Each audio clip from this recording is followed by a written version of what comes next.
Shout out My High Minute, man. The dopest #1 platform in the city. Let's get it. High Minute, #1 podcast Yes, in sir. the universe.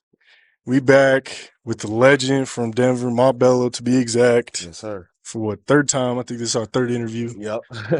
But it's been a minute. It's been a couple years, so they call him AP. What's the word, man? Chilling, bro. Appreciate you having me again. You know Oh, what I'm yeah. saying? I appreciate you for coming on, man. It's been overdue, but I understand, like, want to get some more projects, get some more shit out under your belt, and then Yeah. come back, wrap Gotta around. have some more shit to talk about.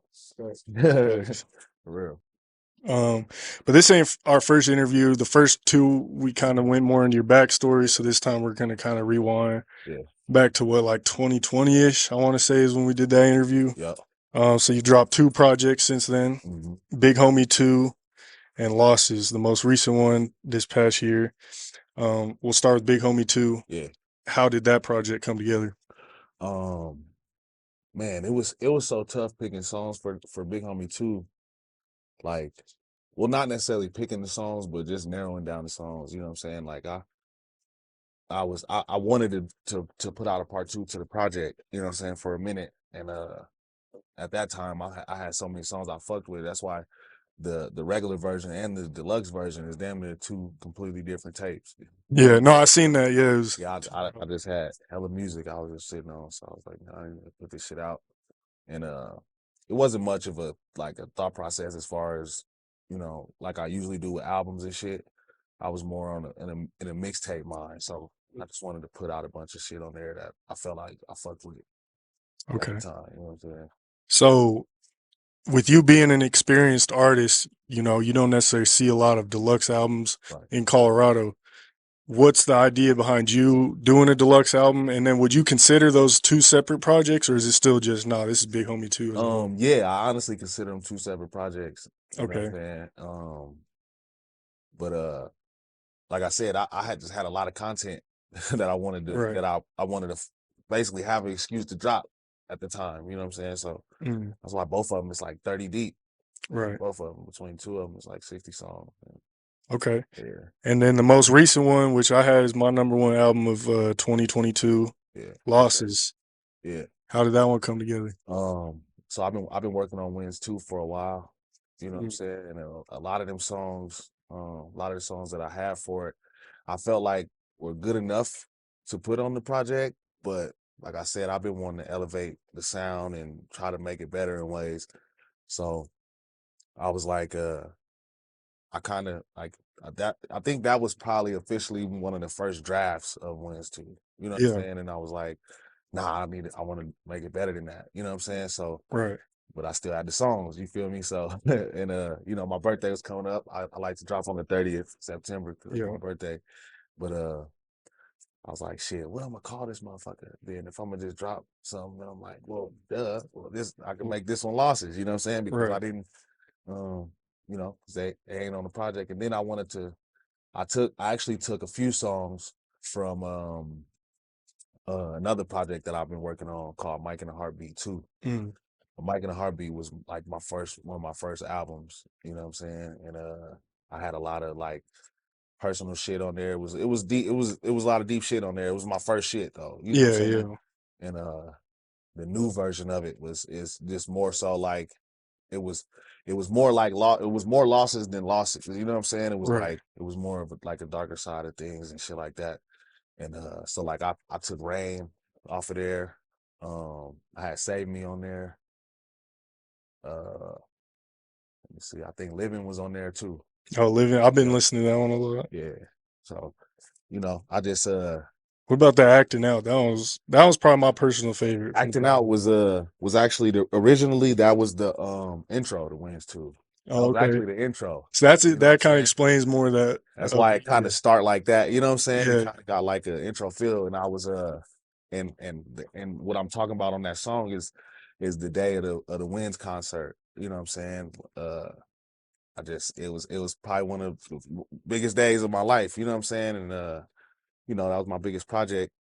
And it's shit. The homies put up on me in a ghost that day. Yeah. You Yeah. know what I'm saying? Like shit, you ride with us.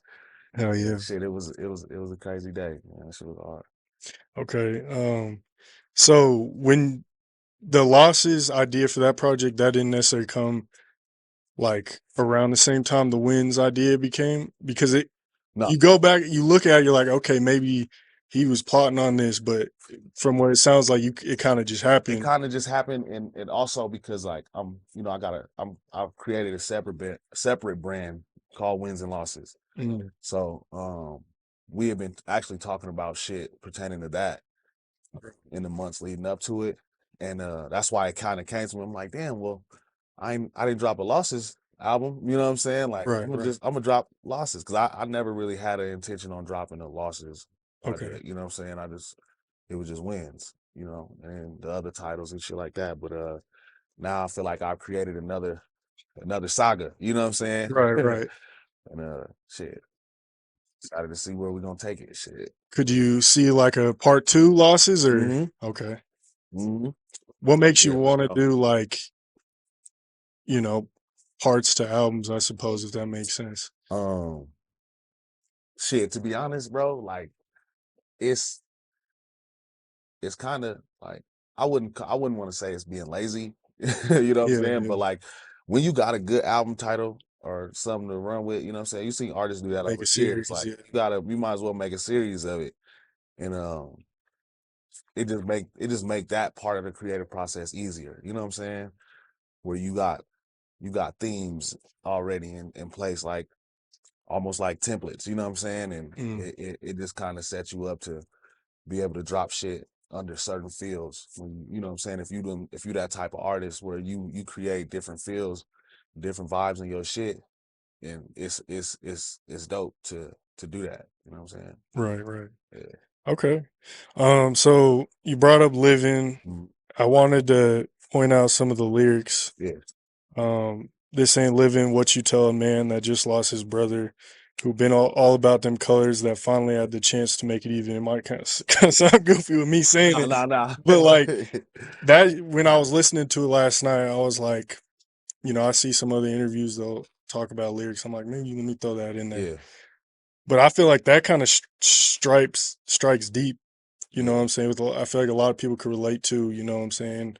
In or outside of Colorado, Mhm. like explain like those lyrics and like how like the impact behind it. You know what I'm saying? Yeah. How Yeah. you're trying to have a positive message with it.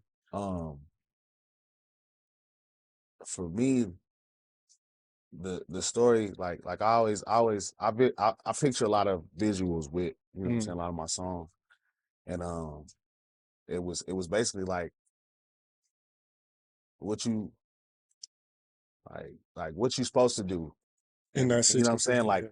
you might you might be you might want the best out of your life right now. You know what I'm saying? Or you might want, you might just be on a positive track, and then something comes and shake your world up. You know what I'm saying? And Right, it's like at people don't really understand what it's like to keep a monster down. You know what I'm saying? When you right, trying to do better and you trying to be good, you know what I'm saying? And then some bullshit happen. You know what I'm saying? And like it's almost like shit. Like can you blame niggas for right. taking it where they take it? You know what I'm saying? Yeah, and the environment they grew Hmm. up in and stuff. And it's like shit. Um it's more so just to kind of focus on like how we're shaken by shit that we go through, you know what I'm saying, and how it could shake you off track. It could, you know what I'm saying, it could completely change your whole scenario, you know what I'm Right, saying? And um that's really what I wanted to kind of pinpoint in that song, you know what I'm saying? And basically kind of to say, and like also to say, my bad, that like your decisions don't really make you, you know what I'm saying? Like right, in a sense they do, but sometimes like can you blame people for survival tactics? You know what I'm saying? right. My response to Especially in a something, we are in. my response to something, you can't blame me for my response to something. You know what I'm saying? And you Mm, go back and forth with a person, and sometimes they poke your buttons and shit like that. And then when you right, react, they want to look at you a certain way. And it's right. like, damn, well, you don't understand what I'm going through, what I've been through, you know what I'm saying? So when this type of shit happen, excuse me, you know what I'm saying? But Right. you know, it is what it is. What I liked about it is like you said, you're talking about like real life situations that people may be going through, making it broad though. Yeah. You know what I'm saying? So people can relate. Mm-hmm. And you're like, at least from my perspective, but you know, you're talking about this and like you said, how can you blame them? But at the same time, you came back around and you know, is it really worth it? Right. You know what I'm saying? So I like how you kind of, it's like, yeah, you can't blame them, but you also, okay, now let me think about how I can do better. You know Yeah. what I'm saying? Yep. So Yep. I respected that. And I feel like a lot of people can listen to that and it'll probably ease them in a way, you know, musical. Okay, Yeah. that's some real shit. Yeah. Apply it in.